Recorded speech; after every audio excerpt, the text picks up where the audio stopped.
না তুই যে উপরতে নিচেতে ডাইনেতে বামেতে কোন দিক দিয়ে আবিষ্কার হস ঠিক নাই। কবে জানি আমি একটা হার্ট অ্যাটাক করে মরি ডরের সরে। তুই দেখতাছস না আমার বয়স হইছে? কেন কইছা তুমি এখনো জোয়ান আছো মা? হ্যাঁ থ্যাংক ইউ। এই না মানে এই চুপ থাক। আর কোনদিন আমার সামনে এমনি হঠাৎ করে আবিষ্কার হবে না, তাহলে কিন্তু তোর খবর আছে। আচ্ছা এবার আমার কথাটা হলো।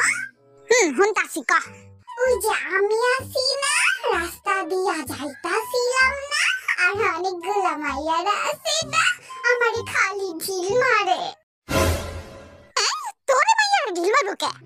তুমি বুঝো না তোমার ছেলে অনেক বেশি হ্যান্ডসাম। আইছে যেই না চেহারা আবার নাম রাখছে পেয়ারা। আমি কিন্তু সুন্দর আছি, খালি একটু চাইয়া দেখো। ঘোড়ার ডিম আর সস বান্দরের মতো চেহারা তোর। তোরতে তো কুকি বেশি সুন্দর, কই ওরে তো ঢিল মারে না মাইয়ারা। মারে মারে ওরে জিগাও তুমি। আই কুকি তোর মাইয়ারা ঢিল মারে? আরে হ খাবুনি আর কইও না, বদরা গিরে তো খালি ঢিল মারে আর আমারে পাথর ছুঁইরা মারে। ও মা কি কস? চল তো দেখি কোন মাইয়া এই কাম করে। ওই তোরা কটা বুইয়া বুইয়া পাথর আর কটা ঢিল আর ওই পোলা গোলা আইলে মা। আই মে তুমি আমার পোলা গোপে ঢিল মারো কেন? হ্যাঁ মারুম না, আপনি পোলারা তো সুন্দর কেন? রাস্তায় নামলে খালি দেখতেই মন চায়। মা দেখছো দেখছো আমার কিন্তু সুন্দর হইছে। আই চুপ থাক গরু।